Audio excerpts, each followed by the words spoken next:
വീണ്ടും ഇതാ ഒരു വർക്ക് ഫ്രം ഹോം അല്ലെങ്കിൽ ഒരു ലോക്ക്ഡൗൺ കാലഘട്ടം കൂടി വരികയാണ്. പക്ഷെ ഇത് കൊറോണ തടയാനല്ല, ഇത് ഭാരതത്തിന്റെ സാമ്പത്തിക അടിത്തറ തകരാതെ കാക്കാനാണ്. നിങ്ങൾ കേട്ടത് സത്യമാണ്. പ്രധാനമന്ത്രി നരേന്ദ്രമോദി ഒരു നിർണായക ആഹ്വാനം നടത്തിയിരിക്കുന്നു. വർക്ക് ഫ്രം ഹോം സംവിധാനങ്ങൾ പുനരാരംഭിക്കുക, അനാവശ്യ യാത്രകളൊക്കെ ഒന്ന് ഒഴിവാക്കുക, ഒരു വർഷത്തേക്ക് വിവാഹത്തിന് സ്വർണം വാങ്ങുന്നതൊക്കെ ഒന്ന് ദയവ് ചെയ്ത് മാറ്റിവെക്കുക. എന്താ സംഭവിക്കുന്നത്? ലോകം മുഴുവൻ ഒരു മഹാമാരി എന്ന പോലെ സാമ്പത്തിക പ്രതിസന്ധിയിൽ വിളയുമ്പോൾ ഭാരതത്തെ സുരക്ഷിതമായി നിർത്താനായി മോദിജി ഒരു എക്കണോമിക് ലോക്ക്ഡൗൺ പ്ലാൻ പ്രഖ്യാപിച്ചിരിക്കുകയാണ്. പശ്ചിമേഷ്യ കത്തിയെരിയുകയാണ്. ഹോർമൂസ് കടലിടുക്ക് അടച്ചു പൂട്ടപ്പെട്ടു. എണ്ണവില $126 കടന്നു. അതായത് ക്രൂഡ് ഓയിലിൻ്റെ ഒരു ബാരലിൻ്റെ വിലയാണ് പറയുന്നത്. വിദേശ രാജ്യങ്ങളിൽ പെട്രോൾ പമ്പുകൾക്ക് മുന്നിൽ കിലോമീറ്ററുകളോളം ക്യൂ പ്രത്യക്ഷപ്പെട്ട് കഴിഞ്ഞു. ഈ ഒരു സാഹചര്യത്തിൽ നമ്മുടെ ഭാരതത്തിൻ്റെ ഖജനാവ് ചോർന്നു പോവാതിരിക്കാൻ, നമ്മുടെ രൂപയെ ലോക വിപണിയിൽ വീഴാതെ പിടിച്ചു നിർത്താൻ ഓരോ ഭാരതീയനും ചെയ്യേണ്ട ത്യാഗങ്ങളെക്കുറിച്ചാണ് ഇന്ന് നമ്മൾ സംസാരിക്കുന്നത്. നമ്മൾ ഇന്ന് അനുഭവിക്കുന്ന സമാധാനം ഒരുപക്ഷെ ഒരു കൊടുങ്കാറ്റിന് മുമ്പുള്ള ശാന്തതയായേക്കാം.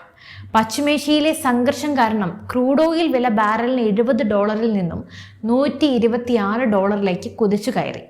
ലോകത്തിലെ എണ്ണ വിതരണത്തിന്റെ 20% കടന്നു പോകുന്നത് ഹോർമുസ് കടലിടുക്കിലൂടെയാണ്. അവിടെ ഒരു തടസ്സമുണ്ടായാൽ ലോകം തന്നെ നിശ്ചലമാകും. നമ്മുടെ അയൽ രാജ്യമായ പാകിസ്ഥാനിലേക്ക് ഒന്ന് നോക്കാം. അവിടെ ഇന്ധനവില നിയന്ത്രിക്കാനാവാതെ ജനങ്ങൾ തെരുവിലാണ് ഇപ്പോഴുള്ളത്. അമേരിക്ക പോലെയുള്ള വൻ ശക്തികൾ പോലും പണപ്പെരുപ്പം കൊണ്ട് ഉലയുകയാണ്. എന്നാൽ ഇന്ത്യയിൽ എന്തുകൊണ്ട് വില വർദ്ധിക്കുന്നില്ല? കാരണം മോദി സർക്കാരിൻ്റെ നയതന്ത്ര മികവ് തന്നെയാണ്. റഷ്യയിൽ നിന്നും കുറഞ്ഞ വിലയ്ക്ക് എണ്ണ വാങ്ങാൻ പാശ്ചാത്യ രാജ്യങ്ങളുടെ ഭീഷണി വകവെക്കാതെ തീരുമാനമെടുത്തത് നരേന്ദ്രമോദിയാണ്. എന്നാൽ ഇപ്പോൾ സാഹചര്യം മാറുകയാണ്. നമ്മൾ കൂടുതൽ ജാഗ്രത പാലിക്കണം. കൊറോണ കാലത്ത് നമ്മൾ വീട്ടിലിരുന്ന് ജോലി ചെയ്തപ്പോൾ രാജ്യം സാമ്പത്തികമായി തകരും എന്നാണ് പലരും കരുതിയിരുന്നത്. എന്നാൽ സംഭവിച്ചത് എന്തായിരുന്നു? മറിച്ചാണ്. IT മേഖലയും ഡിജിറ്റൽ ട്രാൻസാക്ഷനുകളും കുതിച്ചുയർന്നു. ആ പാഠം ഇപ്പോൾ വീണ്ടും നടപ്പിലാക്കാൻ പ്രധാനമന്ത്രി ആഹ്വാനം ചെയ്യുകയാണ്. എന്തുകൊണ്ടാണ് മോദിജി വർക്ക് ഫ്രം ഹോം വീണ്ടും നിർദ്ദേശിക്കുന്നത്? പെട്രോൾ ഡീസൽ ഉപഭോഗം കുറയ്ക്കാൻ വേണ്ടിയാണ്. അതായത് ദശലക്ഷക്കണക്കിന് ആളുകൾ ഓഫീസിലേക്ക് യാത്ര ചെയ്യുന്നത് ഒഴിവാക്കിയാൽ തന്നെ പ്രതിദിനം ഭാരതം ലാഭിക്കുന്നത് കോടിക്കണക്കിന് രൂപയുടെ വിദേശ നാണ്യമാണ്. അതുപോലെ വിദേശ നാണ്യ ശേഖരം അഥവാ ഫോറക്സ് റിസർവ് സംരക്ഷിക്കാൻ നമ്മൾ ഇപ്പോൾ ഉപയോഗിക്കുന്ന എണ്ണയുടെ 85% ഇറക്കുമതി ചെയ്യുന്നതാണ്. ഇതിനു വേണ്ടി നമ്മൾ ഡോളർ നൽകണം. എണ്ണ ഉപഭോഗം കുറച്ചു കഴിഞ്ഞാൽ നമ്മുടെ ഡോളർ ശേഖരം കുറയില്ല. ഇത് രൂപയുടെ മൂല്യം ഇടിയാതെ സംരക്ഷിക്കും. അതുപോലെ തന്നെ ട്രാഫിക് ഇല്ലാതെയാകും. ലോജിസ്റ്റിക്സ് മേഖലയിൽ, അതായത് സാധനങ്ങൾ കൊണ്ടുപോകുന്ന ലോറികൾക്കും മറ്റും സുഗമമായി സഞ്ചരിക്കാൻ ഇതുവഴി സാധിക്കും. ഇത് നിത്യോപയോഗ സാധനങ്ങളുടെ വില കുറയാനായി സഹായിക്കും.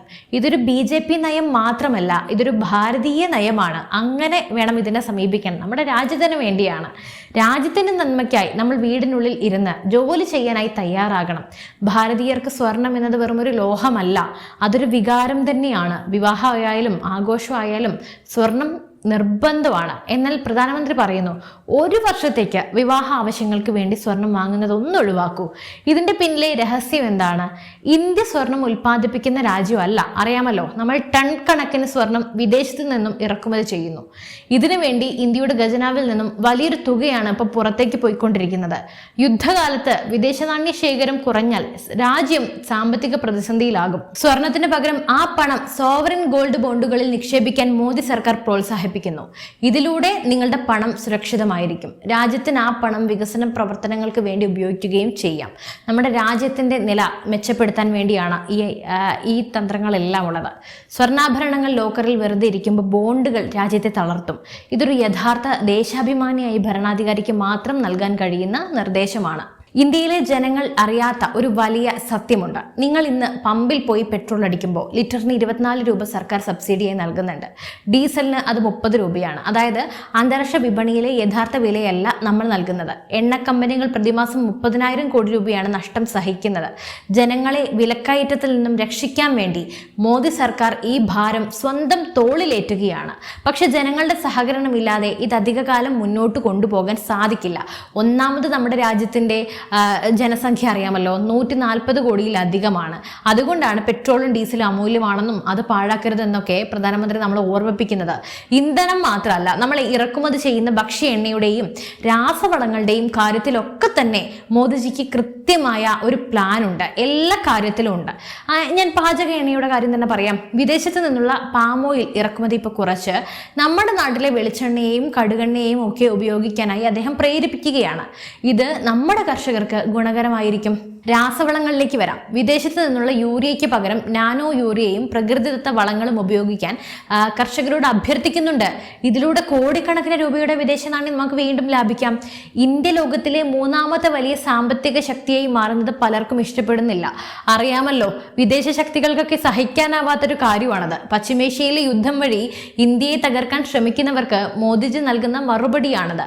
നമ്മൾ സ്വയം പര്യാപ്തരായാൽ ലോകത്തെ ഒരു ശക്തിക്കും നമ്മളെ തളർത്താൻ കഴിയില്ല. പ്രധാനമന്ത്രിയുടെ ഈ ആഹ്വാനങ്ങൾ വെറും വാക്കുകളല്ല, മറിച്ച് ഭാരതത്തെ ഒരു സൂപ്പർ പവർ ആക്കാനുള്ള ബ്ലൂ പ്രിന്റ് ആണ്. വരാനിരിക്കുന്ന ദിവസങ്ങളിൽ ഒരു വലിയ വിലക്കയറ്റം ഉണ്ടാകാതിരിക്കാൻ നമ്മൾ ഇപ്പോൾ തന്നെ ഇതിൽ എല്ലാം തയ്യാറെടുക്കണം. അപ്പോൾ വീഡിയോയുടെ അവസാനം ഞാൻ നിങ്ങളോട് ചോദിക്കുന്നത് ഒരൊറ്റ കാര്യമാണ്. രാജ്യം ഒരു പ്രതിസന്ധി നേരിടുമ്പോൾ നമ്മൾ വെറും കാണികളായി ഇരിക്കണോ? സാധ്യമാണെങ്കിൽ വർക്ക് ഫ്രം ഹോം തിരഞ്ഞെടുക്കുക. അനാവശ്യമായ ആഡംബരങ്ങളൊക്കെ ഒന്ന് ഒഴിവാക്കുക. വിവാഹങ്ങൾക്ക് സ്വർണത്തിന് പകരം പണം നിക്ഷേപമായി കരുതുക.